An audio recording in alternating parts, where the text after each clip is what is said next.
この講座では囲碁の基本原則についてお話ししようと思います。19路盤、こちら19路盤なんですけれども、すごく広いんですが、先生、どこから打ち始めたらいいのかわからなくて。そうですよね。広すぎてなかなか最初の一手も難しいと思うんですけれども、最初はだいたい隅のこの辺りとか、この3つが今プロでは多いんですけれども、この3つに打つことが多いですね。例えば白もこういう風に打って、黒も何かこういう風に打ったら、白もここら辺とかですか？そうですね。そのあたりに打って、だいたいこれで隅が終わりましたので、どんどん今から他の場所に打っていくことになります。なるほど。ちょっと質問なんですけれども、いろんな場所がこの5番あるんですけど、なんで隅から打ち始めるんでしょうか？なんでかと言いますと、囲碁って効率が大事なゲームなんですね。効率。効率を重視するゲームなので、実は隅が一番効率よく陣地を取ることができるんです。そうなんですか？これをちょっと具体的な、本当にわかりやすい例があるので、これをお見せしながら説明したいと思います。お願いいたします。それでは続いて石の効率についてお話ししようと思います。よろしくお願いします。なんかすごくたくさん黒の石が並んでますけど、これは一体何でしょうか？なんだこれって感じだと思うんですけれども、よく見ると全部9目の陣地が中にできているんですね。なるほど。確かに、1、2、3、4、5、6、7、8、9目の陣地ですね、それぞれ。そうです。なぜ9目の陣地を並べたかと言いますと、一度この周りの黒石を数えてもらってもいいですか？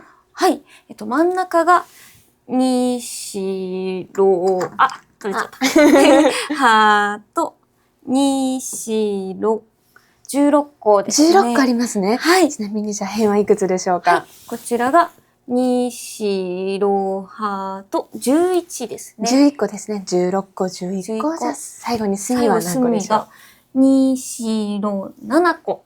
結構石数違いますよね。全然違いますね。そうなんです。同じ9目を作ろうとしているのに、隅だと、7個しかなくてよかったのが、すみません、中央だと16個もかかってしまっているんですね。確かに辺だと11個ですもんね。なので、隅と中央で比べると9個も石数が違うということになるので。なるほど。そうなんです。9目作るために9個も多いということは、こちらの方がだいぶ効率が悪いというふうになってきます。なるほど。中央の方が石数多く打たないと陣地ができないということなんですね。そうなんです。なるほど。なので、19路盤では、地のできやすい隅の方から黒が打つので、初手はこの辺りで、こういう手が多くなってきます。なるほど。先にそこを取っておこうということですね。そうなんです。やはり隅から離れれば離れるほど、逆に白の方からこういう風に打たれて。隅の方取られちゃいますね。そうなんです。こういう風になると、隅の方を逆に確保されてしまうことがあるので、できるだけ隅の方に近く打ちます。なるほど。なんですけど、やっぱり隅に打ちすぎると小さな字しかできないので。そうですね。できれば3線4線のこの辺りに打つことが多いですね。そういうことだったんですね。だから皆さん、よくテレビの対局とかでも隅の方から打つのをよく日曜日とかで見てるんですけれども、そうですよね。なんでなんだろうと思ってたので謎が解けました。こういうふうに石の効率が変わってくるので、こういうところから打つことが多いです。先生ありがとうございます。ありがとうございます。では続いて、隅の次にどこに打つのかっていうことをやっていこうと思います。ではここで隅を打ち終えました。なので次にどこに打つかというところなんですけれども、ご用語で1に空き隅、2にかかりというものがあります。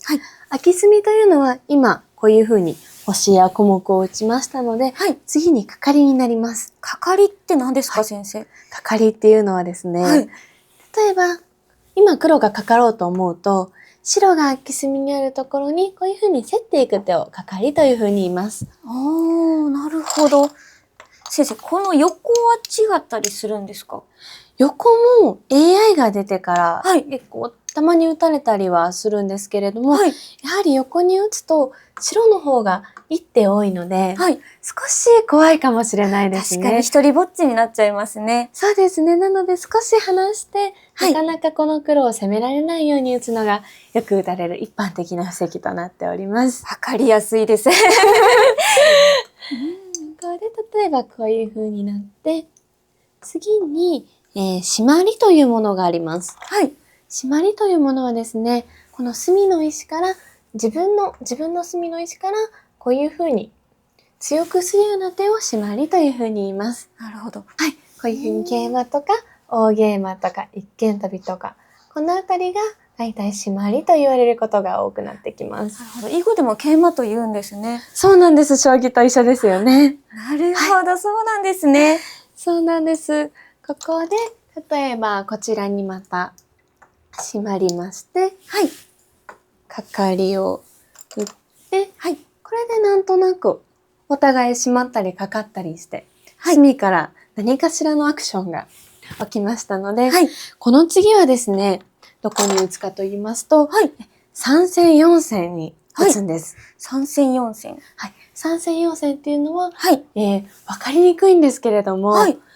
こういう風にぐるっと囲んでみるんですね。うん正方形なので、はい。例えばこの星のところをどんどん辿っていったところが4線になります。なるほど。この星の位置を基準にすると分かりやすいですね。そうですね。なので3線だともう一個下のこういう風なところが、3線という風に言われる場所でして、はい。はい。3線でも、どこでもいいわけではないんですけれども、はい。基本的には、そうですね、この辺り開けてる場所がたくさんあるかと思いますので、はい。だいたい間がたくさん空いてるところの間に打っておけば間違いないかなと思います。なるほど。そうですね。先生の言う通り、ここに白石が来ると、白の陣地がまるでできてるかのような。そうですね。こうなると白の勢力が大きくなってきますので、はい。また例えば次に白にこういうところに打たれると、さらに白の勢力が、本当ですね。はい、広がっていってしまいそうなので、逆に黒もこういう風に妨害したりして打たれることが多いです。なるほど。はい。でですね、もうこの後はいろいろな攻防を繰り返すんですけれども、はい。